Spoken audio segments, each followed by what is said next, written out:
Hey everybody, welcome back to the channel. I'm Reverend Matt and I'm the Connectionalist, and today we are going to be talking about why the New Testament cannot be understood unless you understand the Old Testament. We're going to do that by using the Bible Project's Book of Exodus video. This is actually part 2. We did part 1 last week. It's a part of our biblical literacy series I'm kind of doing here to kind of go through the books of the Bible and offer my commentary on them. And yes, you cannot understand the New Testament without the Old Testament, and we're going to talk about that today. So let's go ahead and jump right on in. The Book of Exodus. In the first video, we explored chapters 1 through 18, which tell the foundational story of how God rescued the enslaved Israelites by confronting and defeating Pharaoh, while offering a way of escape through the blood of the Passover lamb. God then delivered his people by bringing them through the waters of the sea and then into the wilderness, where, surprisingly, they grumbled and complained. Now, the More like unsurprisingly, right? That's the human condition. second half of the book of Exodus opens as Moses leads Israel to the foot of Mount Sinai, where God invites the nation of Israel to enter into a covenant relationship. And here we reach another key moment in the biblical storyline, because this is picking up and developing God's promise to Abraham. So remember, from the book of Genesis, God promised that through Abraham's family, somehow he would restore his blessing to all of the nations. We call that the Abrahamic covenant. First is the Noahic covenant, this idea that God's not going to destroy the earth again. Then we get to the Abrahamic covenant, which is I will, of your descendants, I will make a great nation. And so God has to find a way to keep fulfilling that commandment. So now we're going to get to the Mosaic covenant, the law of Moses. And here we find out more. God says that if Israel obeys the terms of the covenant, they will be so shaped by God's laws and teaching and justice that they will become a kingdom of priests, which means that they will become God's representatives and show all of the other nations what God is truly like. Now, the people of Israel eagerly accept the offer, and so God's presence appears Seems easy right now, right? right on the top of Mount Sinai in the form of cloud and lightning and thunder. And Moses goes up as their representative, and God opens with the basic terms of the covenant, the famous 10 Commandments. These are like the basic terms of the agreement, how the Israelites and God are going to relate to each other. Like the terms of service that you have to click accept on before you use a new piece of software, right? It's like, this is the baseline stuff. Do you accept or not?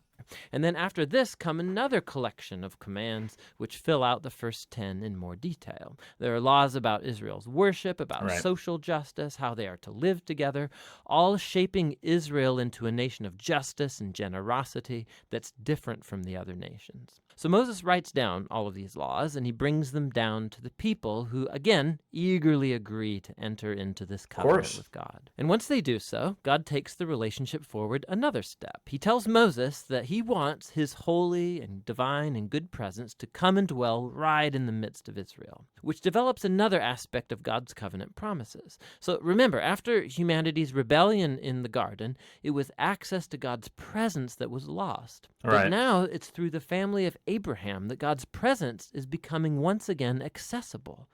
And this is going to turn into the tabernacle worship, where they're going to erect basically a tent, and they're going to have a tabernacle, and they're going to carry God around with them in a nomadic way, or the carry around the house of God with them, right? And then, of course, that culminates in the building of the temple in King Solomon's time, but many, many years later. Through this covenant relationship, and first with Israel, and then somehow one day to all nations. So what follows are 7 chapters of detailed architectural blueprints about this sacred tent called the tabernacle. There's an outer courtyard with an altar, and then in the center there's a tent that has an outer room and then an inner room. And then inside the inner room, which is called the most holy space, is a golden box called the Ark of the Covenant. And there's angelic creatures over So if you remember, from Indiana Jones, right? They did a pretty good job depicting it, honestly, in the movie. But yeah, the Ark of the Covenant and the holy space inside, eventually it's going to evolve into a ritual where only the high priest can enter that space once a year. And that is what tears in Christianity. The story is that when Jesus died, the temple veil that kept that room cut off is torn in two, and it's this kind of symbolic piece of God being accessible to all people now through Jesus, that we don't need the holy of holy rooms anymore. We don't need that anymore. Over the top of it, it's the hot spot of God's presence. Now, there's lots of detail in these chapters, and it's important to know that every piece has some kind of symbolic value. All of the flowers, the angels, the gold, and the jewels, Yep. it all echoes back to the Garden of Eden, the place where God and humans lived together in intimacy. And so the tabernacle is like a portable Eden, so to speak. Yeah, It's that's the a good way of place thinking where about it. God and Israel can live together in peace. At least in theory, because right here, something goes really, really wrong. Israel breaks the covenant. As Moses is Surprise. up on the mountain receiving the blueprints for the tabernacle, down below at the camp, the Israelites, they're losing patience. And so they ask Moses' brother Aaron to make for them a golden calf idol so they can worship it as the God who saved them out of slavery in Egypt. Yeah, Moses has been gone too long, so they just start worshiping an idol. This is one of the wild parts of Exodus. Is God makes them grind the idol down into dust, and Moses makes them drink it. So yeah, that's a lot of fun. And Moses actually has to talk God out of destroying them, right? Like God's wrath is very much stirred up in this episode. Now God's presence, it's right there on top of the mountain. They can see it. But here they are below, breaking the first two commands of the covenant they just agreed to. No other gods and no idols. Yep. Now what follows is really important. God knows what's happening down below. And so he first invites Moses into his own anger and pain. And he tells Moses what he wants to do, just to wipe Israel out. Yeah, but just gonna Moses take him out. intercedes by appealing to God's character. He says, first of all, destroying Israel would be going back on your covenant promises to Abraham. And then And to Moses Noah. appeals to Right. God's reputation among the nations. What would they think if they see you destroying your own people? And so God accepts Moses' intercession, and he relents. Yeah, this is a really interesting text theologically because it presents God in like such a way where God's mind can be changed, right? And that's essentially what happens. And a lot of people will like to interpret that text as like, oh, well, it's like a test of Moses and all this kind of stuff. And I think that is one way to look at it if you want to, but I also think how the Israelites and the people in Moses' time viewed God is very different from how we view God today. When this was written, that was an understanding. It's like Moses could parlay with God, right? That's how people understood it. And I think that's such a troublesome thing for people today because we tend to, in modern times, obviously, see God as kind of this omniscient, see God as omniscient, right? And all knowing. And like, you can't change God's mind because God is God and knows all things and is all things. And I believe that about God. I believe in the omniscience of God. But I also believe that this text is not trying to do some like wild like test on Moses. I think that's how the people of the time related with God. And so it's kind of a theologically tricky passage because there's just no getting around the fact, this is not really an opinion, the fact that how people saw and related to God is much different then than it is now. People believe different things about God than they do now within Christianity. And so you kind of see that pop up in the scriptures from time to time, but that doesn't mean that like the scriptures are wrong. The scriptures are revealing to us is a God who is willing to show mercy to our most egregious sins. Right? It's not that the way to view that is not be like, oh well, we don't see God today as somebody who can be like parlayed with. But we try to do that all the time. Many of us do that, right? We're like, God, if I I'm sorry I didn't study for this test. I'll go to church 8 times in a row if you help me pass this test. Like we still try to do that, right? We still try to parlay with God, and I think God listens to that. I think God hears that, but at the same time, I think the real message of this text is that God is a God of mercy, and while God may be angered by things, in the end, God is one who shows mercy. And while he does bring his judgment on those who instigated the idolatry, he forgives the nation as a whole and promises to renew his covenant. And it's right here, at this point in the story, that God, for the first time, describes his own character to Moses.